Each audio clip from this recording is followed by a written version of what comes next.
Welcome to episode 84 of the Earthborne Games podcast. I am your host, Anders Carlson. I'm joined as always by the staff of Earthborne Games, Maxine Newman. Hey, everyone. Andrew Fisher. Hello. And Andrew Navarro. Hi, Anders. Evan Simonet is on assignment this week in Dubai. Where was he? It's secret. He's going to a wedding. He has to give a speech at a wedding. Ooh, it's going to be hot in Dubai. There. Yeah. In Dubai. Dubai, yeah. Yes, his aforementioned speech. He's been talking about that. But in his place is someone even better. Special guest. Joining us once again is the composer of the Earthborne Games soundtrack, Tom Figgins. Hello. Hey. Hi, Tom. Welcome back, man. Hey, there we go. It's good to have you. How you been? Wow, this audience is strange. Yeah, it's good to see you, Tom. It's good to be here. Your beard is longer. Your hat is on. I Is remember. it longer? I don't know. You're in a room with windows now. I believe you're in a room. Yeah. And what time are we reaching you tonight? It is now 10:30 at night. Okay. And what is your normal bedtime over there in Earlier than this. really? Well, I don't know, it's probably around now. I do that classic where you get into bed and then you go, oh, maybe I'll just watch something on YouTube for a bit. For 3 hours. Try and, up my skills, which is where I like to find a lot of things. YouTube's my skill skulking zone. I like to pick up new skills from YouTube. Have you found yourself learning any surprising new skills lately? Oh, it's the classics like, how do I put up this shelf? How do I turn my water off? How do I attach this loose seat? It's all the Lucy? all the classics. A loose seat. A lucite? Lucite? Oh, a lucite. Oh, I've never heard this word in my life. Do you actually think you absorb these skills though, Tom? Because if watching YouTube videos, the algorithm has been feeding me woodworking yet, and so by that metric, I should now be a great woodworker. I for a while, watching people make furniture was like my calm place. And for a while I was like, oh, maybe I want to make tables. Maybe this is what I want to do. This was shortly after I decided that I want to make picture frames. I think that came from realizing that picture framing is so expensive. So I was like, I've got to find a way to make this cheaper. Yeah, I suppose. Yeah, just like buying a frame. Yeah. So you're gonna hand make them. Made. Yeah, it looked like I like the idea of using wood to make stuff, but when I did it at school, I was terrible at it. Mm-hmm. So I think that might hamper my ambitions. So yeah, but yes, I think I retain some of the things. It's really good for if you have, or if you. I find myself looking at a lot of like music stuff on YouTube, like how to do things, because you can just expedite so much time of trying to figure stuff out if you hit the internet and ask it. It's great. I find that those kind of YouTuber gurus can kind of ruin a thing for me. Like that type of guy, just ruins it. Like, this is not cool anymore. When they're, every video is like, if you're doing this, you're doing it wrong. You got to try, and you get all these ideas in your head and it's just not fun anymore. Yeah. That's an interesting question though, Tom. Of the music stuff, of the music stuff that you've watched, which channel do you find the most insightful or interesting to watch music-wise? What's your music YouTube channel recommendation? Oh, that's tough. We might have to cut some air in here whilst I think. I really like Drumeo. That's my favorite music that's cool. related site. Yeah. I do like those ones where they have people listen to music they've never heard before and then play drums to it. Yeah, Mm, those are mhm, super So that's fun. occasionally I'm like, how have you not? This is like one of the most famous songs from the last 2 decades. How have you Yeah. not? And you're a musician. How have you not heard this? It's so I Yeah, think it's so- so easy these days to miss out on stuff because, like, you know, I've heard of like popular songs that I've never heard of or heard or anything. There's a When really they great say episode. like listens to Foo Fighters for the first time, you're like, what?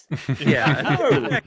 There's a No. really great one that I love all of like Mike Portnoy's stuff in there, the Dream Theater drummer, and he has a lot of videos on there, and he has one where he listens to a Taylor Swift song like he's never heard of before, and I'd never heard. I didn't know that song either, so I was like, oh, okay, I can relate to this. But it's amazing. And then you listen to like the actual song, and the drums are just like nothing. Just he's like, this must be a really awesome part in the song as he's talking, and then when it actually plays the real track, he's like, oh, they didn't even do anything there. While also, you know, trying to be respectful. Yeah, Right. yeah, of course. But yeah, I love that channel. All right, Tom, did you have time to think of? Yeah, I did. Nice. It's a channel called Dead Wax, and it's Oh yeah. it's Ryan Lerman and Jack Conti, who are two musicians from a band called Scary Pockets, and they do covers of famous songs like Mbop, and they do funk covers of songs like that. And they've got a really, really good podcast and YouTube channel where they interview pros and they talk about so they might get. I watched one a couple of months ago, which was John Mayer's rhythm section, and they talked to them about why what they did was so important and integral to the song. So it's talking to session musicians who play with, you know, big artists and really sort of knuckling into the sort of nerdy stuff about why, with stuff that you don't really see these people talking about because they're always, you know, in the background, unless you read Drummer Mag or you know synth weekly or Wow, that's One so more weekly. One more. Vocalist periodical. But yeah, so it's really good. I'd really recommend having a little sift on there. Yeah, I like that. I and like that listening one. to Scary Pockets. Scary Pockets are great. They've got some amazing vocalists who they have guests on there. Lizzie McAlpine, who I'm a really big fan of. If you listen to her stuff, she does a cover of "Staying Alive" with them, and yeah, they're really great. They're really great. Isn't that already funk? But it's a different vibe, and it's got her singing on it. So I'm not going to argue. No, these are awesome. I don't know if I've seen either of these channels. The algorithm has not fed these to me, so I'll definitely check these out. Well, watch one, and that'll be it. When watching those, I've wondered if like just a non-musician would find it interesting at all. Some of those, Yeah, I'd be curious. yeah. I think it's at the sort of the more musician end of the stuff that I watch. I think I probably that probably massages my music feels, if that makes sense. Some of the other stuff I watch is more like technical. How do I, use various speed in Logic without my project crashing and going berserk and sounding like a chipmunk? Or similar. Yes, trying to find out how to do stuff that you just have absolutely would never need to use. But it's good to be fluent in the software you use. Heck yeah. Well, I'd like to recommend a YouTube channel as well. It's called PewDiePie. Oh God. Never heard of it. Is he still making videos? I feel like this is a 10-year-old joke, Anders. I think so. I guess part of what I was thinking would be funny about it. I just watch old PewDiePies. Yeah. Good night, honey. Time to watch old PewDiePies. Maxine, don't shake your head. I'll shake my head. No, that was warranted. Okay, well, thanks everybody for being here. We're gonna listen.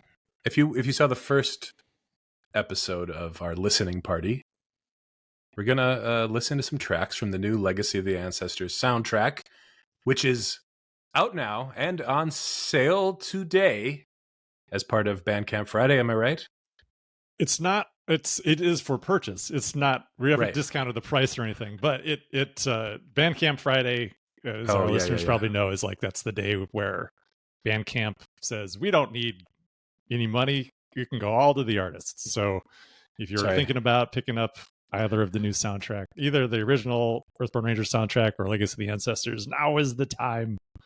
Yeah, because we get more money, right? Yes, we get a bigger cut. Yeah. Sorry, I screwed that up. Okay, bigger cut. Bandcamp Friday. Buy today. You don't have to wait till Bandcamp Friday. Any time, any little bit is great. We appreciate it. Get to enjoy the new music. So yeah, we're gonna listen to 5 tracks. We're gonna play them in their entirety, and then we're gonna talk about them and talk about maybe some of the process. And I don't know. I think you can watch the last episode if you want to kind of get the origin stories of the whole project. Yeah, This will be maybe a little more laid back, just chatting tunes. It'll be like an episode of Dead Wax. But first, we could catch up a little bit and talk about what's happening. We can talk about what's happening. I don't know if that was an appropriate rim shot. Yeah, I don't know if you know when to use rim shots, Anders. Oh my god! It's just to punctuate things, right? This kind of sound like a punctuation mark, actually. It does. It Yeah, does. right. Is the splash, is that the dot or the line? The dot. The crash symbol? No, it's like Sorry. the dot line, right? Okay. The dot line. All right. So anybody want to tell us what's happening? Well, we already said it's Bandcamp Friday. I think that was one of the things we had on there. The only other thing that is happening is we're about ready to go into production on the secret thing that isn't so secret anymore. So hopefully that'll happen very soon, and then everyone will know what it is. So that's cool. We're also prepping for our production in China, and that's been kind of cool. So yeah, we'll be. I'm pretty sure we've talked about that on the show. That we have that coming up, but it'll be for some new foreign languages. So we'll have Korean and Chinese, and we'll have, I think, Czech is also on there. We'll be doing our German on there, and we have like a Spanish reprint now that we're doing on there. So all sorts of stuff. So that production is getting larger, which is pretty cool. And I met with our account manager at Panda this week, and that was great. And I'm looking forward to the best and most stress-free production we've ever had. Not that that's a very difficult thing to achieve, but I talked to him about like, hey man, I would really love to just have a nice, easy production and everything to go perfectly. And he's like, we got you. So that's exciting. Panda, so I'm looking forward to doing that. Panda has done a few of these at this point. That's true. They are pretty well known as being good at what they do. So I'm looking forward to that being proven true. And I think Cool. that's pretty much it. I think that's really all. There's other stuff happening, but we don't want to talk about too many other things that will just let people like wonder what's going on for the next 12 months. But I'm really looking forward to finally be able to talk about the new thing, and Yeah, me there'll be too. a pretty big announcement around that when we do announce it. So get ready if you're not ready already, Anders. I was born ready. Ready for the shadow. Is this a shadow drop? Can I write the word shadow I don't want drop? to say that anymore. Oh, God. I'm trying not to say those We're words. We have Andre- talked about this thing so much. You guys sat me down in your office. Don't put the words shadow drop. It's fun though. Last week I wrote no shadow drop. Was that okay? Yeah, just don't put it in the description. We should be fine. Should be fine. Even no shadow drop? Come on. no shadow Okay. drop. Okay, just don't use the words Those two words Yeah. are banned from this podcast. shadow band or Actually banned. No, No, light actually banned, yeah. optically No banned. light of day ban. well, let's move over to the soundtrack then. First of all, Tom, I have a question for you. I'm curious, what, if any, kind of feedback and stuff have you heard about people using the prior soundtrack while playing the game, or do you have anything to say about that? Well, all the feedback that I've read on the Discord has been lovely and really nice, and people have been really supportive about using it and sharing their favorite tracks and stuff like that, and that's been really, really nice to see ticking along. And I've tried to reply to people every now and again when they've asked questions. But as far as people telling stories about how it's implemented, there hasn't been so much. Some people have talked about things happening in their playthroughs where something has magically come together, and those are really nice to hear. And those, I think those moments are the extra special ones. But I think people are just having a nice time having something that is themed to the world and kind of speaks to the environment. Someone wrote something when Corey put out the question call out for people, and someone had written a really, really nice message about their experience with the previous soundtrack. I think, I can't remember what it said. But yes, it's been amazing to see everybody's responses. Yeah, because I'd imagine really... it's kind of a different kind of feedback than releasing, an album or songs, traditional songs. Yes, that the feedback of Tumbleweed, Spotify's Tumbleweed, which is, I can relate. Yeah, when you go, this is going to be the biggest release of my life, and then you've had 25 plays. Yeah, it's different. It's different. I even went so far as, on Spotify, the artist can put a little blurb there, like, listen to our new album. I even wrote in there, write me, and I put my email. It's like, talk to me. Tell me what you think. That's what I want. Did you get some responses? Take a guess. No. Hundreds. No, nothing yet. So if you're out there, go ahead and listen to Love Lake. Anyway, this isn't about so Love good. Lake. Thanks. It's so good. Yeah, you've said some nice things in Discord. I love that. Thanks, Tom. I've been really enjoying it. Good. Glad to hear it. Glad to hear it.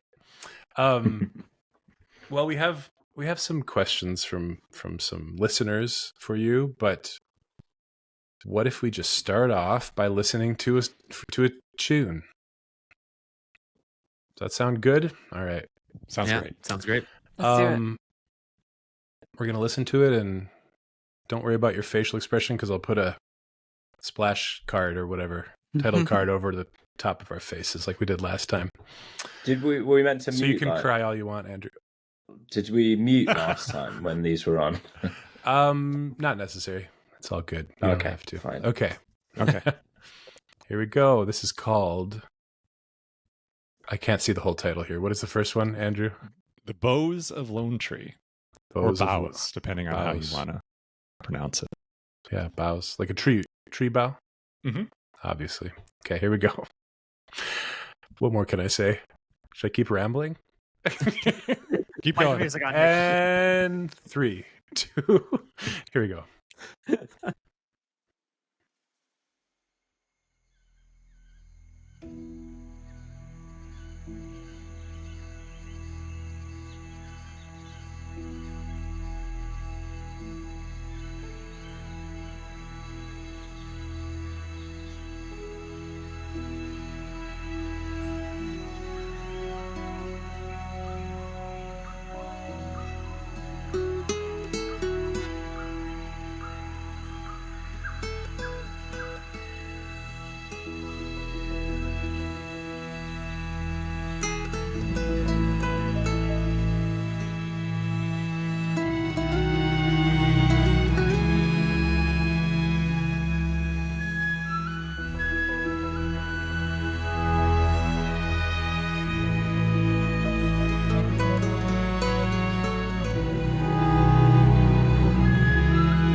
Well, I think that relates to a question here from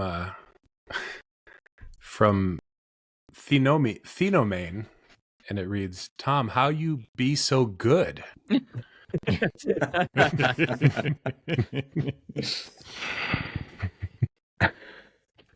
Please answer in earnest. No. Yeah, thanks. You got something? Okay. Yeah. Thanks. Thanks for saving me. Thanks for saving me. Okay. That's very That it's very kind. Yeah. That song. Very kind. That's how it feels like it's like the sound. It's what I want the soundtrack of my like stepping out the front door in the morning. That's like I want that every day. I want to feel that Yeah. the way that sounds. It sounds like waking up, Yeah. but like on a beautiful day when everything is perfect. And there's like a million possibilities. Yeah, exactly. Like you're about to go on an adventure.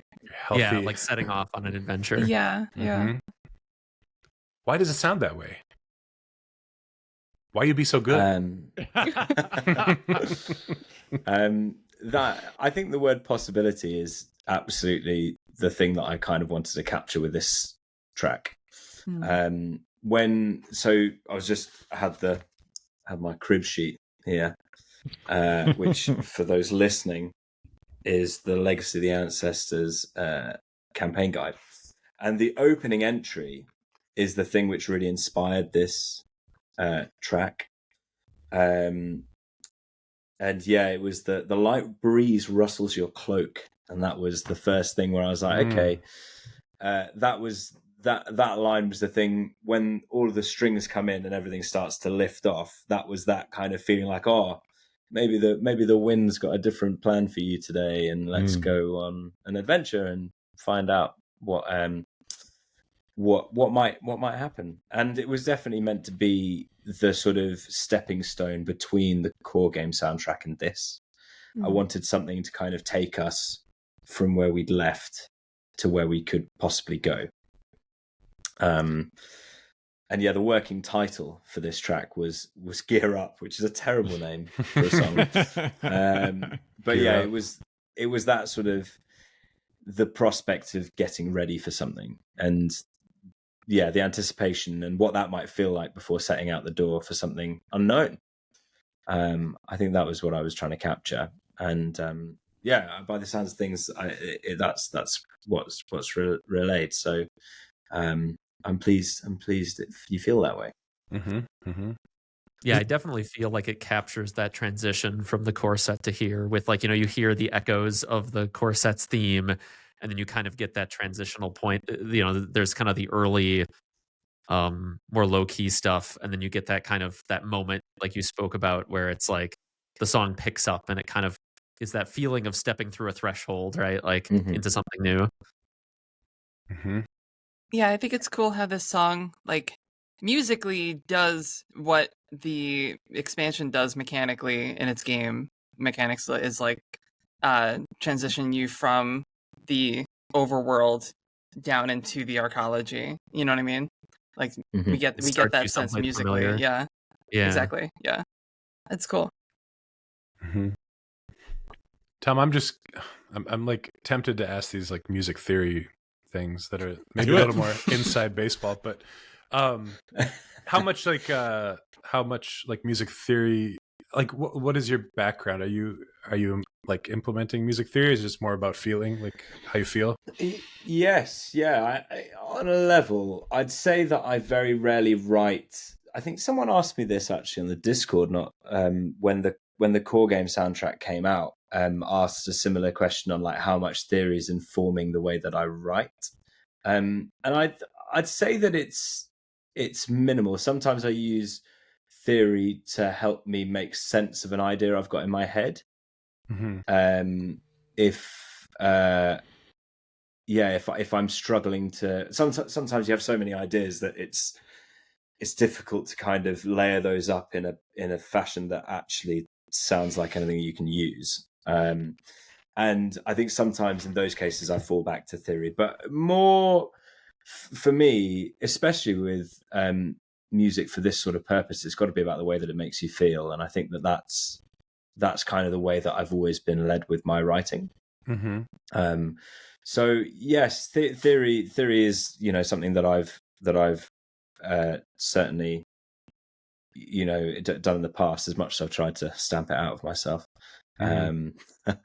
It's I was chorally trained from the age of 7, so classical music's very much in my very early sort of formative years training. So all that sort of stuff is in the subconscious. Right. And being in and around that sort of music does, especially at that age, does a lot for kind of building foundations of, you know, harmony and things like that. And there's a couple of times where I've fallen back on like my percussion training, which I don't play drums anymore. But I did. That was my first instrument for a long time through my sort of teenage years. And then I had a fall on my wrist or something, and I couldn't play drums for a bit. So that's when I started playing guitar, because that didn't hurt. Weirdly, I don't know why, but it was, maybe I was just looking for an excuse. But yes, so hopefully lower impact than drums, right? yeah. Both I think styles. I think it was no rim shots. Hold on, just kidding. But yes, so theory doesn't inform the way that I write, but it's sometimes used to help with the writing. I wouldn't sit down and say I want to write in the key of E. Right. I'd usually, unless something is telling me that I need to do that. Like sometimes I've gone, okay, this song is in this key, and I'm far more interested in like motif, which is a theory word, I suppose, but things that attach to other parts of the music, like the Rangers theme. I get such a kick out of hiding that in places and finding ways to kind of redress that and have it mean different things. And there's a track on this soundtrack which you probably wouldn't know, but it's the Rangers theme backwards. Wow. Top marks for whoever can find it. You can win. No, you can't win. I have nothing to give. But there's one where the melody is it in reverse. It's sort of played around with the rhythm a tiny bit, but yes, it's the theme in reverse. That's cool. So you mentioned this piece being kind of this introduction to this expansion. Did you write this one first, or did you write a different piece first? I can't. This was early in the process. It was pretty early on. Remember. Yeah. We You had yeah, I'm sorry, go ahead, Tom.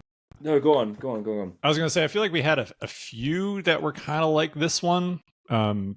We had maybe like 3 of them that were kind of in the same general vein. And then... Yeah, the above ground sort of zone. Yeah. If we're sort of talking about... ended up coming together into this one piece. But yeah, I feel like this was pretty... Not this exactly, but a version of it was definitely one of the first handful that you put together. Yeah, I think I was really excited quite early on in the process of trying to get that feeling of leaving the above world behind. And it felt pretty important to establish a familiarity with that space and locale,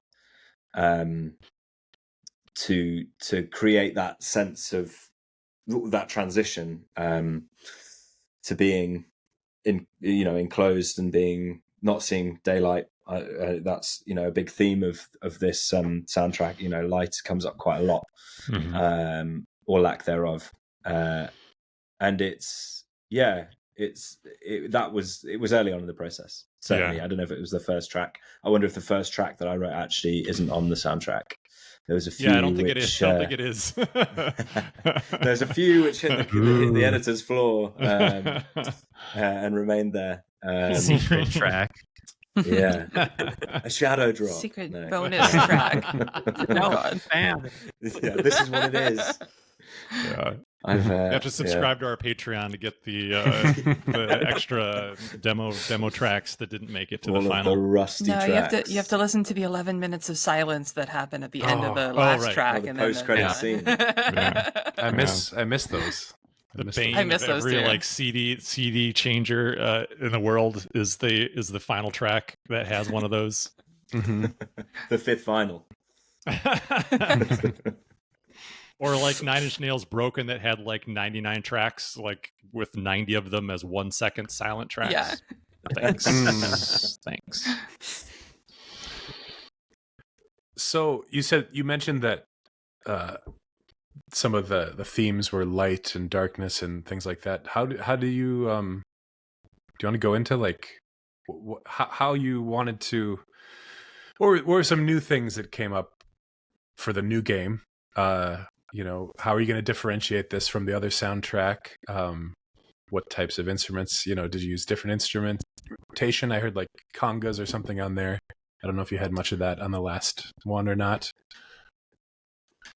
Well, the Yeah, next go on. Yeah, Sorry, before Andy. you get to it, we might want to listen to the next track because I think it kind of answers some of that questions for you, or we could talk about it before we go into it. But Let's listen to it, and Tom can think about what he wants to say about that. Yeah, perfect.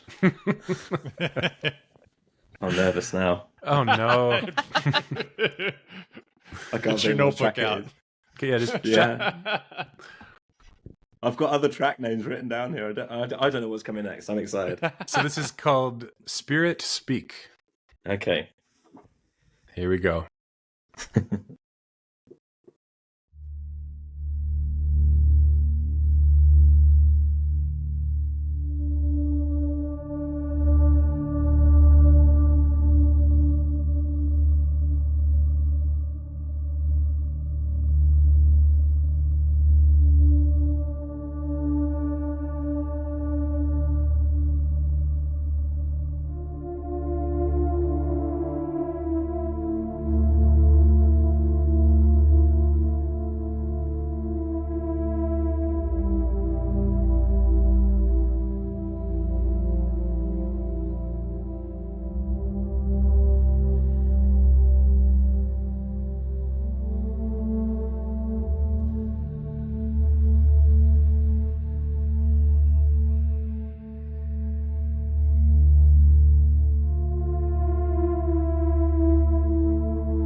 Wow.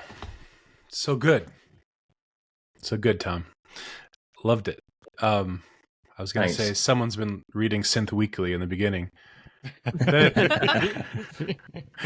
it took a turn. Yeah. Reminded me of one of my favorite artists, Peter Gabriel, in a way. Oh, so I cool. loved it. I loved it. Thanks very much. What do you have to say? Did you come up with a brilliant, earth-shattering answer for our questions?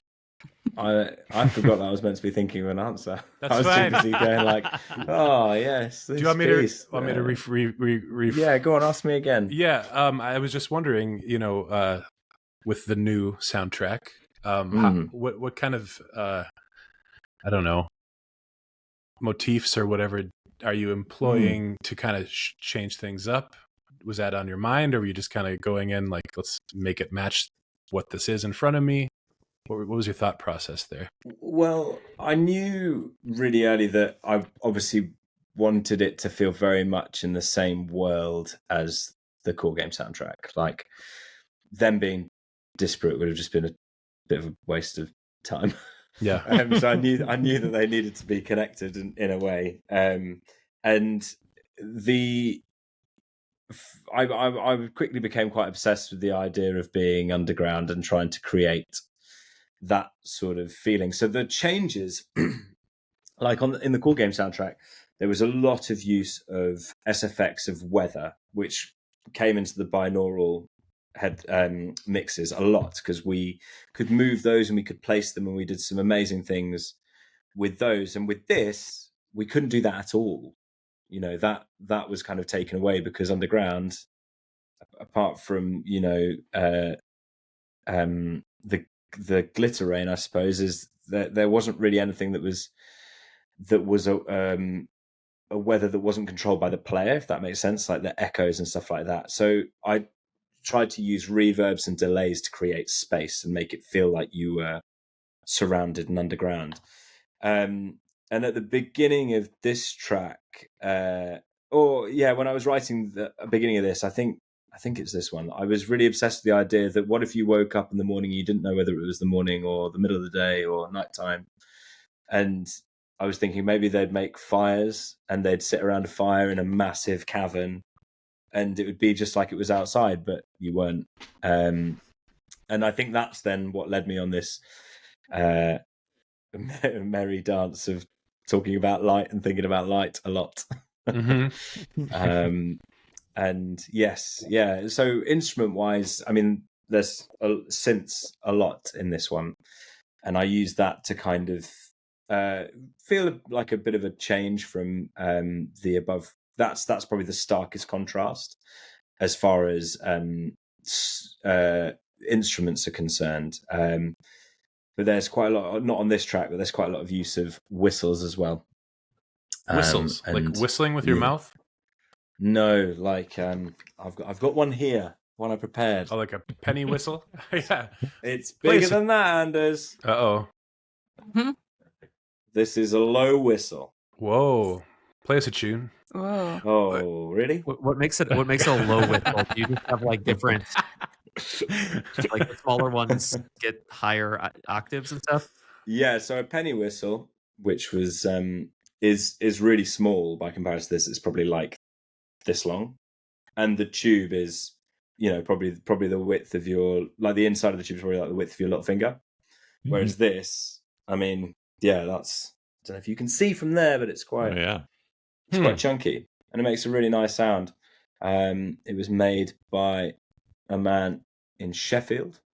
It's made of brass, and he makes different mouthpieces for it to make slightly different sort of sounds. And yeah, it's really cool. So this featured a lot on the soundtrack. Usually used to kind of ornament stuff, and I edited it in different ways, like putting lots of delays on them to feel like it was kind of, if I wanted this to feel like it was kind of calling you deeper. So this was used a lot. And then there's a different one, which I've got as well here, which is something called a kenna, which which is a Peruvian instrument, which hasn't got a mouthpiece and is really hard to play. Yeah. But this makes a really interesting sound, and this is used on, let me find my crib sheet of tracks. I think this is on the Timid Talpid. Yes. How does it make sound that like groove there at the top? Yeah, Is so that you what use kind your of makes that mouth sound? to kind of you're gonna ask me to play it, aren't you? Play us a I tune. don't think it comes through because like I remember when we were trying to like do that, like when we were on a call and you were sharing those with me, you were like, we're playing them and like the sound Didn't canceling work. just shuts it off. Like you'll Oh. start and Oh, Well, really? then I can it'll have a be go cut and you up. can edit it You out. can try. Yeah. Give it a go. Please edit it out. We hear it. Yeah. Yeah, so you get a lot more. Okay, yeah. Gosh, I'm sweating. I'm so stressed. But it's much more because this is mouthpiece. It's got a mouthpiece. It's a lot. You don't have to work your embouchure like you do with this. Like this, if you slacken at all, you just get nothing. So with this one, because I this one came from the very nice man in Sheffield, and this came from a charity shop. I found it online, and I was like, I'm buying that. That looks cool. I have no idea if I can play it or not, but let's dive in. Yeah. So this got more of the sampling treatment, and cutting up and finding ways to use it instead of playing like melodies or you know anything that was really very fast is all done on this. And there's nothing that fast, but yeah, I thought it was it was pretty ambitious of you to like take this, to like have this idea for including this instrument and be like, I've never played it before, and then try to put it on the record. I think there were some early versions too, where it was like, you know, it was clear that like it was not an easy instrument to play. So yeah, there's a fantastic video that I'm reminded of, which I think is like the 21st Century Fox title card, with someone playing it really badly on a recorder. And it's quite possibly the funniest thing I've ever seen. So if you type in 21st Century Fox recorder and you want to laugh, I mean, thank me later. But I think where it ended up landing on the tracks, I think is pretty perfect. It's like it's kind of just there for texture and accents, and yeah, I thought it was meant to creates feel a really interesting feel, ethereal, and you know, coming from another place. I think for the entirety of this soundtrack, one of the things that I really wanted to try and convey was I wanted it to feel very, very much unfamiliar. Like all of the course, maybe it's to do with the sort of the feel of it all, but I wanted it to feel like when you listen to it, you were almost discovering it for the first time. And yeah, that kind of spoke to the theme and what I wanted to achieve with the sort of explorative aspect of the game. I wanted it to feel like it was something new every time you listen to it. I think that mystery really comes through with a lot of like those synth tones. Like you said, there are a few more like that have that very like definitely science fiction vibe, like far more so than anything in the core game soundtrack. Really that I don't know, made me think of Mass Effect sometimes. But like that kind of that even Mass Effect itself, like their soundtrack was kind of like retro at the time. Yeah. But it has that kind of like classic sci-fi vibe, almost like Alien. Like the movie Alien, like some like really cool stuff. Yes. Yeah, I think if the core game soundtrack was the sort of the folksy, very much connected to nature, using, you know, one of the parts of that was I tried to use instruments that you could carry. That was like my sort of, and I did break that rule in places, but that was kind of the thing that I really wanted to be able to say, okay, let's try and use this as something to jump off. And this one definitely, you know, with technology that people have never seen. I mean, it is science fiction, isn't it? Like it's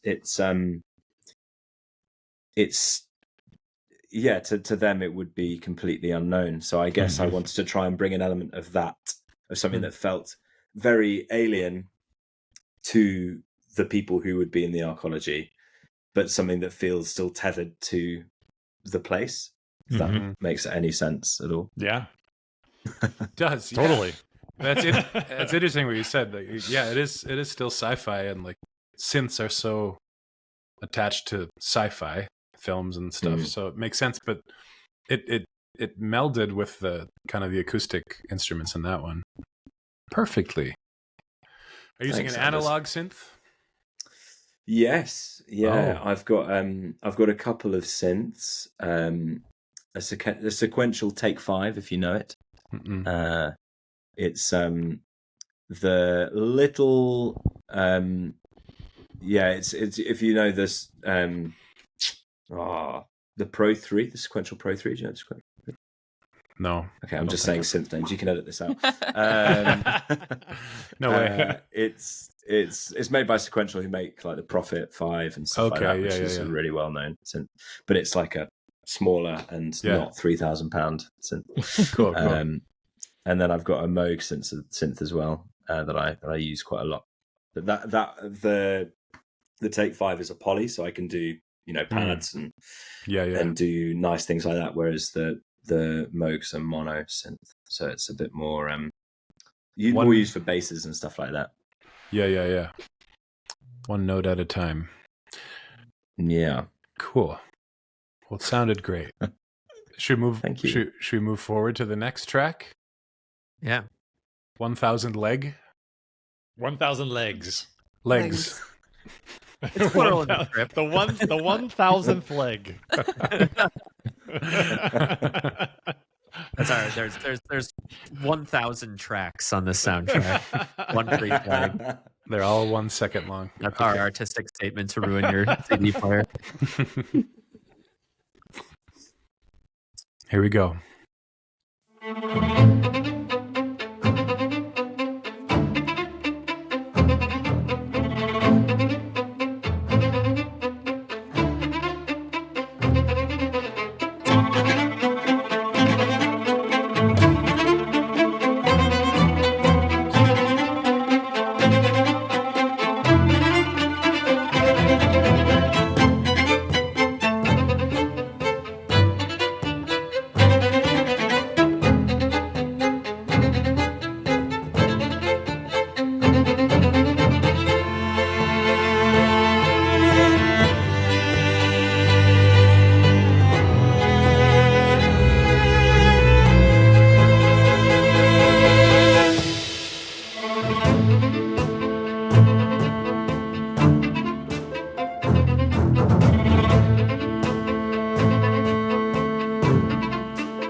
Man, so good. Oh, you're muted, Anders. Oh, I made a joke. I said it's weird that you guys put that clapping on the track, but true. I wanted to give Tom a break from talking for a moment and ask Maxine what she was thinking while listening, because you're someone who worked on the game and you know it in and out, I'm sure. And I saw you closing your eyes and vibing out. So what's in your mind? When I listen to the soundtrack, I like to picture like what's happening, on screen, as it were. And so I was imagining the part of the campaign that this song references, which I won't spoil, but I was picturing it in like its full epic form, almost as if it were, like a live action thing or something. That's what I was doing. Cool. The kind of upbeat nature of that kind of main melody there makes me think less of how this moment appears in the campaign and more of how it appears in the reward card that comes after. Oh, sure. Yeah. Like I can kind of picture that, that moment. Like Andrew used that reward card on us in some of our playtesting recently. Yeah. I could kind of picture that as we're doing that thing that I will allude to vaguely for spoiler reasons. It's interesting that you think of it as upbeat. I see that as like that track as being really intense. Yeah. And yeah, me too. Like really I don't know, not I wouldn't call it upbeat. I don't know if it is fast, but I don't know. Energetic. It's energetic. There you go. Yeah, energetic might be a better word. Yeah, but like it does kind of like it's that the it stressed me out. It's kind of there's a cheeriness to it, though. Like, don't get me wrong, but like I was imagining people playing the game and someone like trying to concentrate and think of something and like, can someone turn that down? I can't think. I can't hear myself think. And then made me wonder, like, how loud? What is the volume on some of these tracks as people are using it as the soundtrack? I keep it kind of like when I play with my friends, I keep it kind of like just below so that we can talk without having to compete with the music. But listening by myself, obviously playing by myself, I just have it cranked. Oh yeah, in headphones. Oh yeah, that's totally cool. I like 100. that. Yeah, I actually this might be slightly sacrilegious, but I listened to our soundtrack while I was playing Vantage. That's usually when we play our game, we're play testing or recording, right? But like I was playing Vantage alone, so I just threw on the soundtrack. Nice. Actually, the core game soundtrack, and so since it was just me, Anders, I just cranked it. Nice. I actually forgot to mention this earlier, but I actually played one of the songs from the core soundtrack while running my Daggerheart campaign. Oh, nice. Cool. The last time we played, they were on an airship, so I played the track that's like the Swift. I forget what it's called. That's awesome. What it's called. Yeah. That's great. And I was going to ask Andrew, did you choose this one to be played today on the podcast, or was that a? This is one that I chose. Yeah, I wanted to put this one on here because I really wanted to call out how great, I've mentioned this to Tom before, but like how incredible I think the strings are on this album. Like I think like they're great on the first album as well, but I think on this one, I think they're even better. So Tom and Ian does Ian play on this one at all? Is there any cello on this one? Or is that Ian's on all of this. Just crushed it. They did such a great job, and I mean, obviously, Tom, you composed it, but I think their performances were just fantastic. Yeah, they really brought it all to life completely. And I kept on giving Tom parts that he, some would say are impossible to play, but he made it happen. And as well, because he plays first violin, second violin, and viola, he had his work cut out. He worked really hard, and I can only thank them. I can't thank them enough for their efforts, because it wouldn't be the same without working with those guys. So that's why we wanted to get the same team back together. So it was, they're great. They're really great. Mm-hmm. I really appreciated this piece. Like to Andrew's point about the strings, I am a violinist. It is what I grew up playing, so I really like the pieces where the violin gets to shine. Mm-hmm. Yeah, all the great call and response, and then mixing it up. Like it's there's so much variety throughout the melody. Like it's great.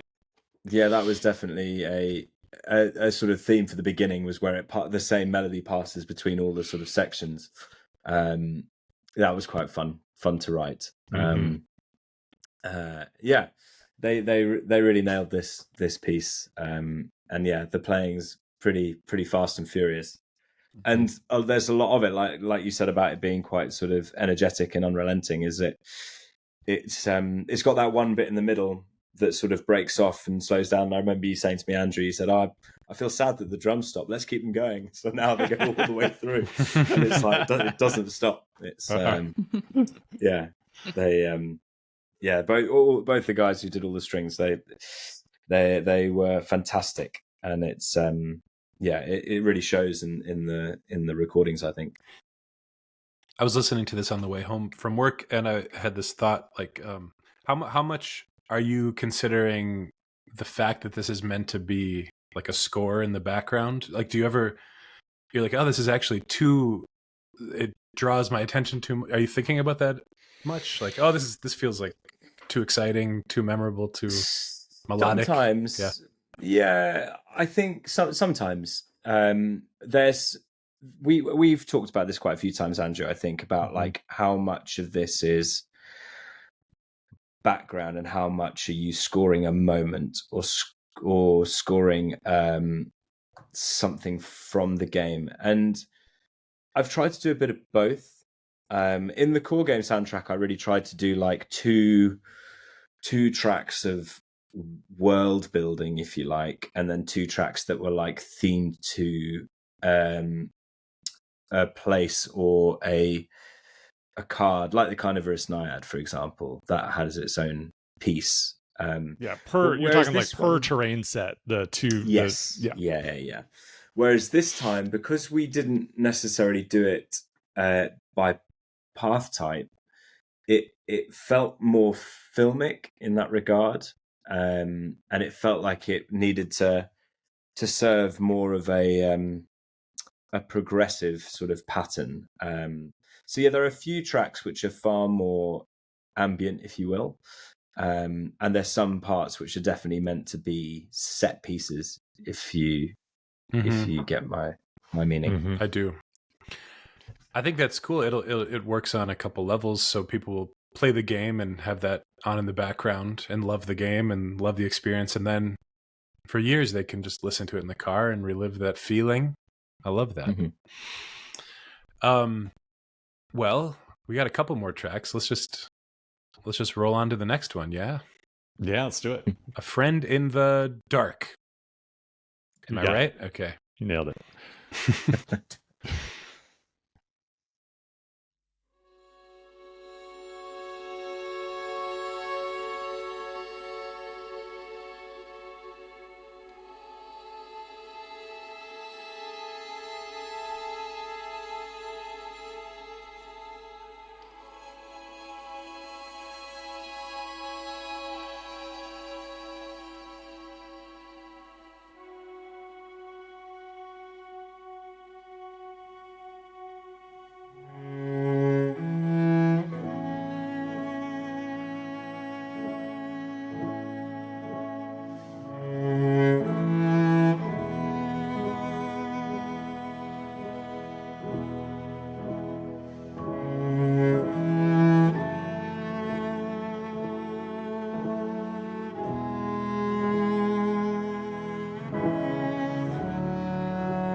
Andrew, was that the one that you were afraid to cry? No, that's the next one. I saved that one for last. Whoa. How was that not the one?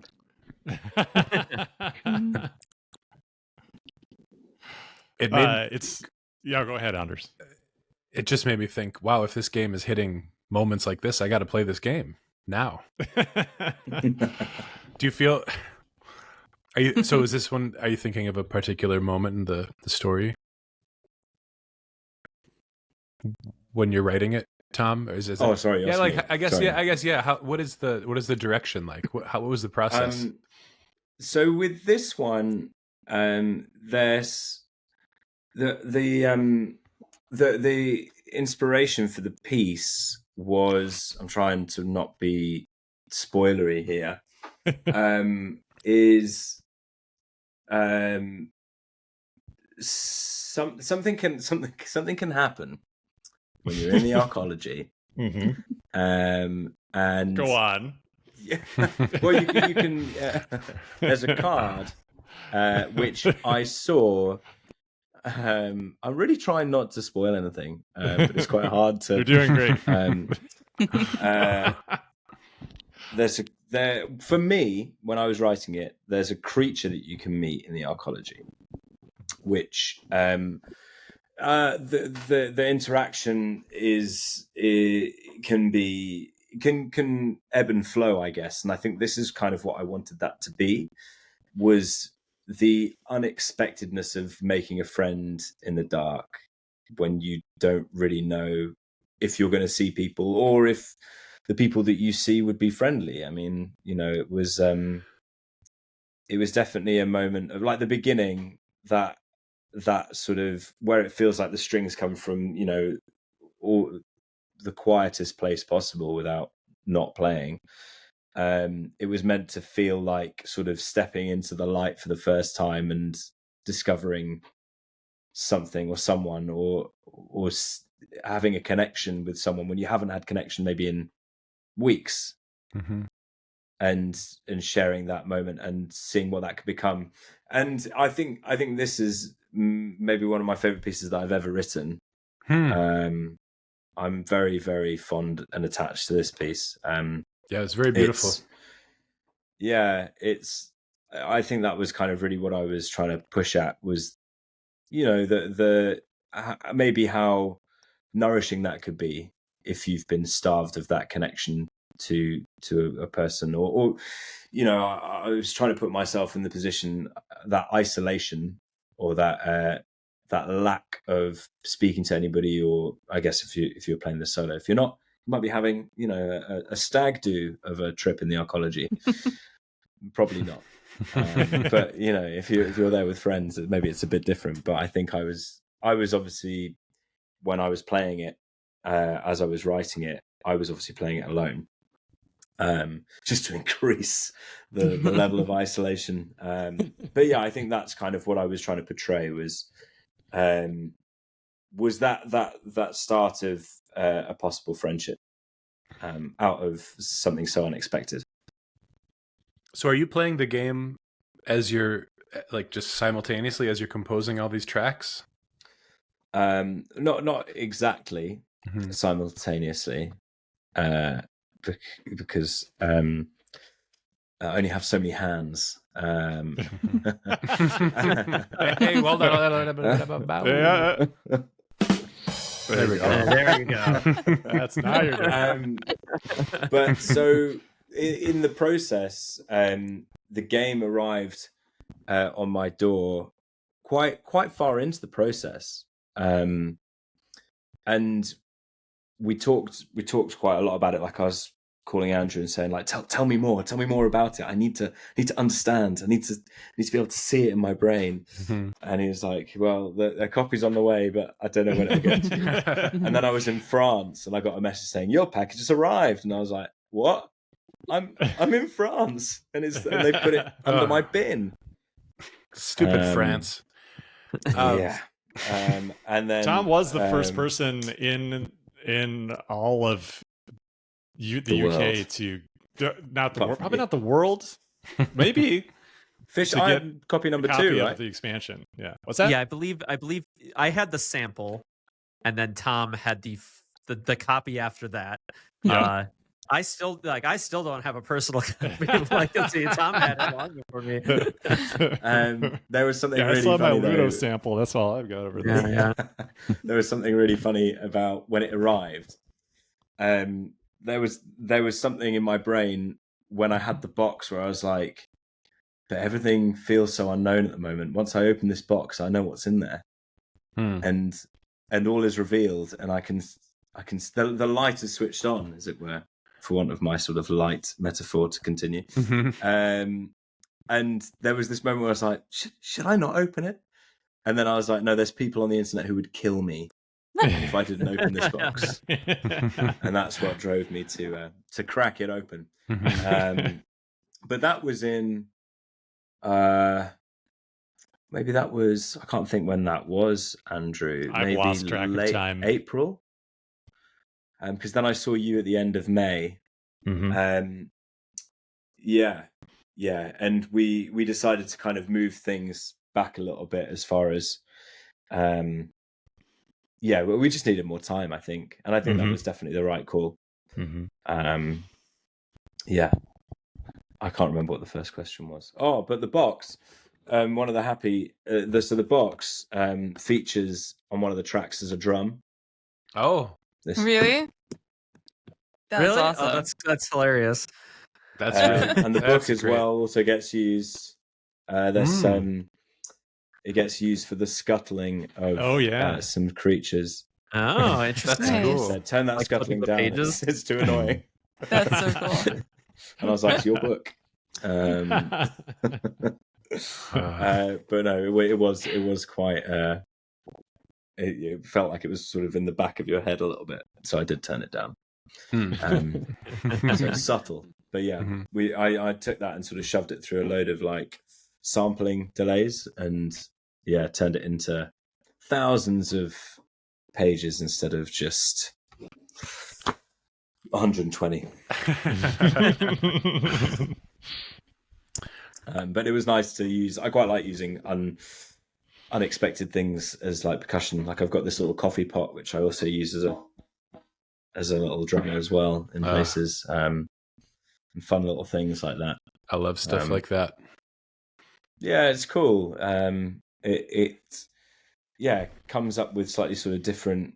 Yeah, found sounds are often so exciting, especially for percussion, because it's you can do a lot with that sort of stuff.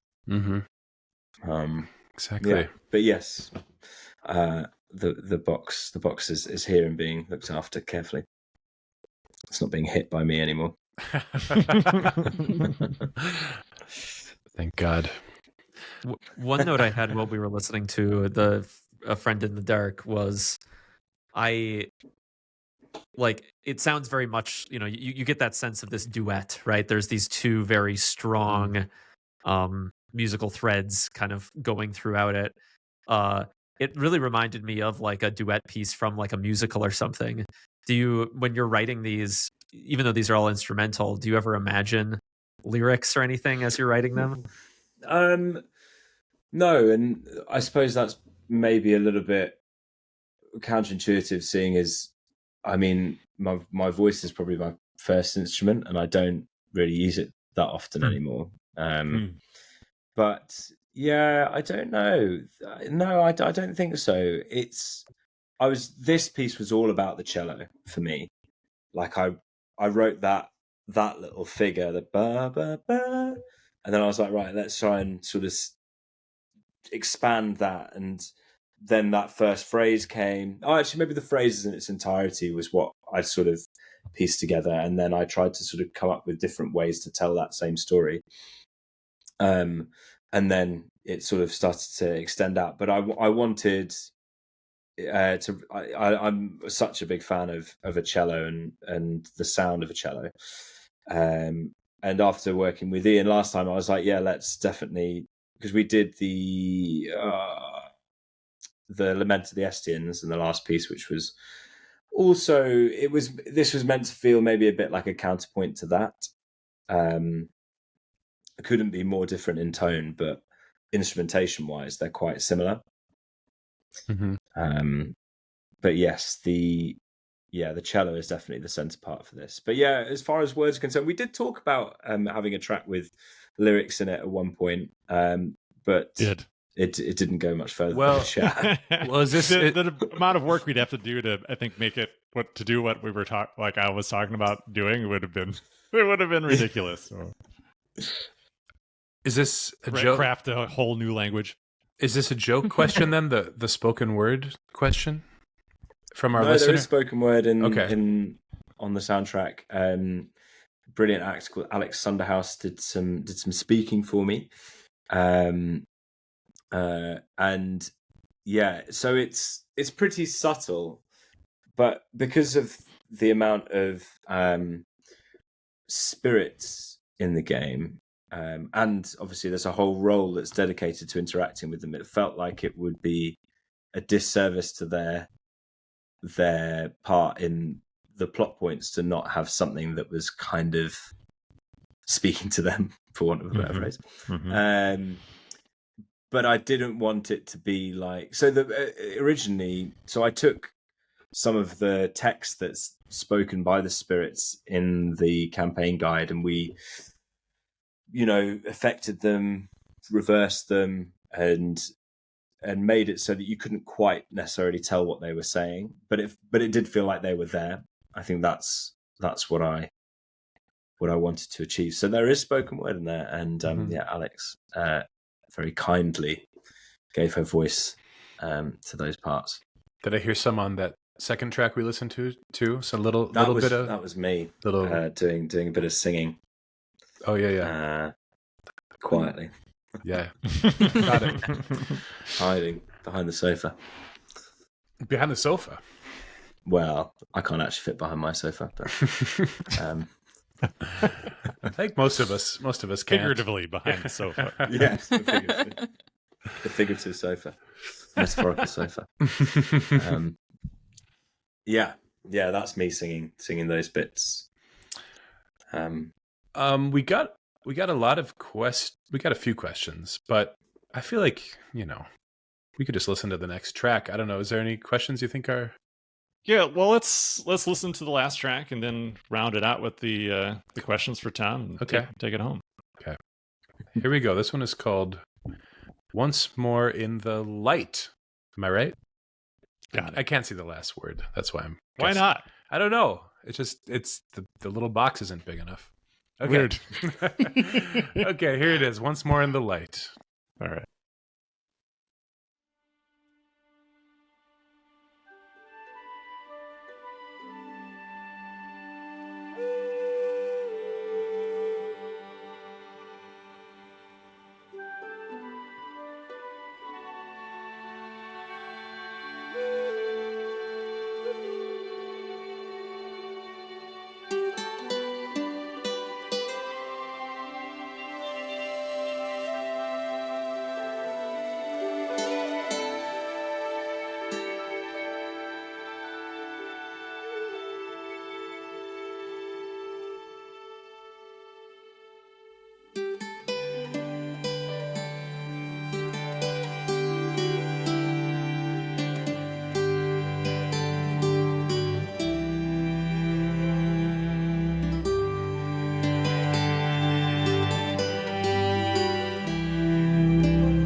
Andrew, I saw you wiping away tears there, and I think that song is clearly speaking to something bigger and broader in you. Yeah. What are you feeling when you're listening to that? Oh man. Well, this time, so this song, every time I hear it, I can't not I can't not cry. It's just impossible for me. But I had that experience wonderful. today also, because I was brushing up on the soundtrack for the podcast, and we started this, made the decision to start this soundtrack with the main Rangers theme, from the original one, and that's plan going forward. I wanted to keep that going. I can create that kind of cinematic sort of vibe. But this morning, that's the main theme just destroyed me. I was just so immediately struck, and I think this time though, just listening, I'm just filled with such gratitude for Tom for creating this music. It feels I don't know, just such an incredible gift, and I'm just really grateful to have the opportunity to work with you on this stuff, because it's just so good. There's just a goodness to it, and I think that's the thing that really affects me so much, is that it's kind of almost what Maxine was talking about with the first track we listened to, where it it's the sound that I want my life to embody this feeling that comes from the music that Tom's created. It's just an incredible track. I don't know if I talked about this on the podcast or not, but when I heard the final version of it for the first time, I was just blown away and just totally a wreck. And I brought my computer downstairs to share it with Rachel and Sebastian, and I was like, "You have to listen to this song." and I put it on in the kitchen, and then like everyone was just crying, and we all embraced at the end, and it was just so beautiful. And Rachel was like, she's like, if you die before me, I'm going to play this at your funeral. And I think it's great. And that filled me with joy. I'm like, I would love, I don't want to die, not yet. But when I go, I would absolutely love it if this played. I think it'd be perfect. Once more in the light. It's so Exactly. perfect. Yeah. Wow. Anyway, so Tom, great work. It's just so Thank you. beautiful. Mm-hmm. Just so beautiful. Thank you. I concur wholeheartedly. For a card game. I know. It's so great. Well, So do great. nothing by Our halves, I say. 100%, we man. played more than a card game here, Andrew. Yeah, I know. But like, it's so great, and it's just so awesome to have the opportunity to do this type of thing. It's like this is the stuff we should be doing. Yeah, so that's when I after I listened to that, that's when I sent you that message on Discord, Tom. I was like, yeah, let's keep it going, man. Let's do some more. So we're gonna do more. If nothing else, then to make Andrew ball. Yeah, man. Now my target is every track to try It's and just sort this of- There you go. heart-wrenching. Yes. come on. Oh. And the problem is as well, if you don't now, I'll go, well, that's not going on. Yeah. Well, I think part of our process has been, through all this is like, I think the things that, like the notes that I give, I think are almost entirely on, my emotional response. There are some like structural things and, more kind of like technical, like little bits and notes that I give, but I think it's, about trying to capture those feelings. So since, I'm involved in that and I'm essentially your audience for that moment, like it makes a lot of sense that we're, that we can get in tune that way. So. Yeah, absolutely. Yeah. It's to your point about the saying that you made so much more than a card game. I think that's totally true. I wouldn't have reached out in the first place, a year and a half ago, if it hadn't struck me the way that it did. And I think all of this music it's not. I think the reason why it has this emotional response is because it's connected to that, and yeah, I think it's very much it wouldn't be able to be doing what it's doing without all of that. So it's Well, it's Tom, very much sorry. connected. Well, you said that A Friend in the Dark was your favorite maybe your favorite piece you ever wrote, and I was wondering if it's probably has a lot to do with the story behind it and what you're thinking about. Art inspiring each other, you're making Andrew cry, echoing art, and just making it all that much better. And it's a card game and like orchestral music. You wouldn't, these two things you wouldn't normally put together. It's really cool. And that's our podcast, everybody. Does feel like that was the arc. Okay. We did ask anyway, people specifically to ask Tom questions, so I'd feel remiss if we. This one comes from Turd the There'll be a lot of Third. angry people. Turd the Third wants to know. We could end. Yeah, people took some time to ask some questions, so let's satisfy them. Anyway, I don't want to make a joke about it. Beautiful stuff, Tom. Thank you. But let's open up the old mailbag. Turd the Third does have a question in the mailbag. Yeah, we might as well do that. We might as well do Turd the Third. What kind of ranger? I think this is directed at Tom. They're all These are directed. all They're all directed directed at at Tom. Yeah. Sorry, Tom. You have to keep talking. You can answer this question with your penny farthing or with penny whistle. Your low penny whistle, if you'd like. My low whistle. Your low whistle. What kind of ranger have you been playing as? Background, specialty, role, aspects? If you've tried more than one, what's been your favorite? Do you consider yourself? Hang on, I'll get up my Rangers DB because it's Okay. all kept in my. It's all kept in my my core game box, which is not in this room. Hang on, let me find it. Okay. And I will tell you all of the information you want to know. My decks. Well, Turd also wants to know from Andrew why no vinyl. Well, let's get one final done first. We're still waiting on the sample, which should come soon. They said it would ship last Friday and it hasn't shipped yet. So my fingers are crossed that the master worked, because we had those couple grooves that were kind of off. That the groove maker. What do they call the guy who does the lacquers? The mastering engineer. Yeah, that guy. I don't know. I kind of like Groove Maker. Yeah. Yeah, Groove Maker. Groove Maker's probably earlier in the process, I think. He said that it should be fine, but if it doesn't work out, then he can make another one. But that'll just take another 1,000 years. So yeah. Fingers crossed that everything is fine. Yeah, we're just waiting on the sample. But yeah, no vinyl, because we're pretty much taking a bath on the vinyl. It's really just I thought it would be a cool thing to do, and I think it will be cool in the end, but it's very expensive. We're not making a whole lot of money on the vinyl. Yeah. So Tom, what is it?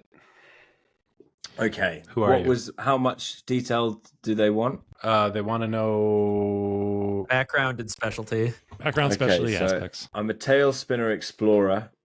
Nice. Which that's what I'm playing right now. Well, with your stole friends. it from me. I did.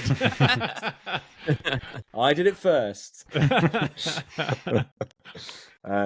was the character that I used in the Legacy campaign that I was playing when I was testing some of the music and doing some exploring. So I felt like I should be an explorer.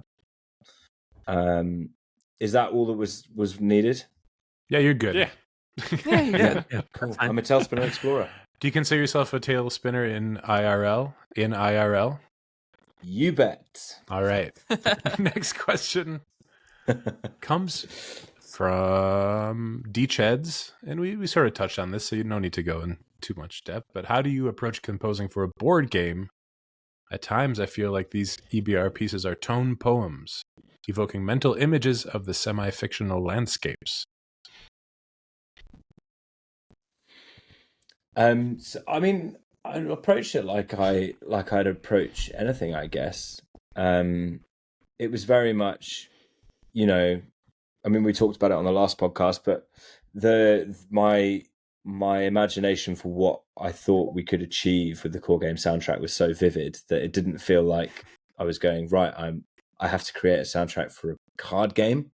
I came to Andrew with the idea, so I had a bit of a bit of a thrust going in, as it were. So I kind of knew what I wanted to make, but it was more the sort of scale of the project at the beginning, where I was like, gosh, if I wind back too far, this starts to feel really daunting. When I'm like, right, this is going to be 3 hours long, and where do you begin? Mm-hmm. So I think with the core game, I think I did a single piece from each path type first to try and be able to sort of sketch out the kind of sonic world in my head. But this one was more of like a straight shot into the depths. I just went deeper and deeper into the darkness. It's not entirely, but almost written in chronological order. So as it appears on the track listing, that's when you wrote them in that order, you're saying? Sort of. It was more like, not exactly, but it certainly feels like it's a descent, and that was kind of the way that I wrote it. The last pieces that were written were very much the sort of the lowest parts of the arcology, as it were. The tracks are split into stratums. I can't quite remember the splits exactly. But they're written on the Discord. So, I think we've got the the icons on the track names now on the Bandcamp. Yes. Yes. So instead of terrain types, like we were originally, like Tom mentioned earlier, we were kind of playing with how to structure it, and we eventually landed on we went from terrain types to acts to stratum. And that's where we eventually landed.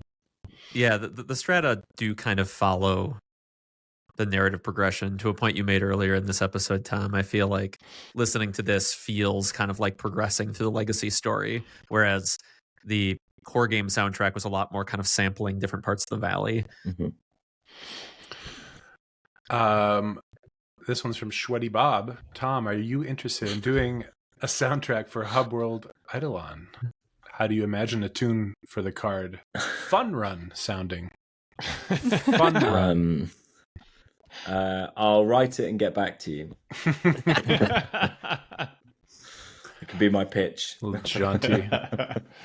Yeah, people. Sweaty Bob's out here offering jobs to Tom for us. On our behalf. Yeah, someone asked earlier at a previous episode of the podcast, like if we were going to do a soundtrack for Hub World Eidolon. I was like, well, if some amazing musician comes out of nowhere and offers to do one, then sure. You have an in-house composer right here, though. Yeah, so if you feel equally inspired by Hub World Eidolon, doors always open, Tom. Of course. Thanks. Well, what did Corey say that he wanted? Jazz fusion or something? No, was it big band? Yeah, I don't remember what he said. It was something like big band jazz, and I was like, wow, cool. Okay. I can see it. I'll have a think. That's cool. Is that in your wheelhouse? Somewhere. I mean, at the moment, I'm messing around with Peruvian flutes, so right. Not quite at the moment. By the way, time to readjust. By the way, I noticed you're playing on that. You were doing some nice little flourishes and stuff. Yeah, that was the easier one to play. Oh, it was. Okay. It has that kind of it has a similar tone. Yeah, this one feels more like Gallic or Irish whistle, and this one definitely feels more sort of South American. They do sort of feel like they kind of embody those sorts of places, which is really nice to be able to kind of call on those emotions that those sorts of things kind of conjure. And that one, with it being a bit of a step towards I think the card that's used, or the picture that's used on the soundtrack for this piece, is the Oasis Sunlight, is it? Mm-hmm. Yeah, so it was meant to feel like a moment of respite in that sort of sense of darkness, and that sort of call from above of what's life going on above, not knowing what you're kind of up to in the darkness. And that's one of the reasons why I put that in. Cool. All right. This one's from Solar J. What drew you to Earthborne Rangers? And do you have a favorite Ranger story, in game and or in real life? Well, I think he can refer to the previous episode for what drew him to Rangers, but I think maybe if you have a story, a favorite story isn't a favorite character. I think he's thinking of like either a moment or just something related, an anecdote around the game, if you have a memory. Something that maybe happened to you while playing the game that inspired something at some point. I had a moment in the core game when you follow someone to a lake and make something. When the music all came together and the piece of music that I had almost written for that moment came on, and without spoiling anything, that moment sticks out for me. If you know what I'm talking about, well done you. I know what you're talking about. You've got there in the story. Well done for getting that far. But yes, that for me sort of sticks out as as yeah, for that reason, because it kind of all came together. And I feel like I've taken Vera's boat across Golden Shore a lot. White Sky Lake, sorry. That I feel like that's also quite prominent in my mind. It always seems to be my route at the beginning. And we have one more question. Well, Solar J also wants to know what track you're most proud of. Oh, I think Would it be the one you mentioned? Yeah, you mentioned that one earlier. You mentioned A Friend in the Dark earlier, right? yeah, I think that for me, as far as like personally, kind of walking away from something and going like, oh, actually, that's not bad. I think that kind of makes me feel like that, and others for other reasons. I think one of my favorite tracks off the core game soundtrack was probably what I call the Spider Lines. But I can't think what was it changed to, Andrew? Do you know? I think we changed it to A Leaf in the Breeze. I think that's probably one of my favorites off there, just because of the way it made me feel after I'd sort of sat back and kind of gone, oh yeah, this is really doing the thing that I hoped it would make you feel like. Yeah, I think probably A Friend in the Dark, but that's for a selfish reason. That's fine. Of just liking it. Well, there's one more question. Clouds do part. Sorry, that's the Spider-Man Clouds one. do part, yeah. Of course it is. Leaf in the Breeze was the original Swift one. That's the one yeah. And Wah Truffle asks the final question of the night. How was the process of discovery for the second album? As opposed to having played the first game, I imagine you didn't get a chance to play the expansion beforehand. If that was the case, how did you approach making music for something you were unsure of? It was different. We talked about it quite a lot, Andrew and I, in the sort of early stages, and you know, he sent me copies of the text that was written for the core game soundtrack, which then became, you know, the law book.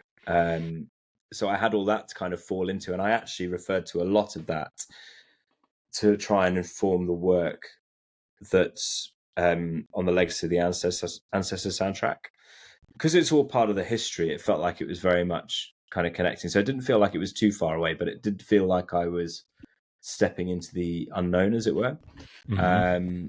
And I think that kind of speaks to the theme and also to the result in the music, which I did kind of want. So maybe a happy accident in that regard.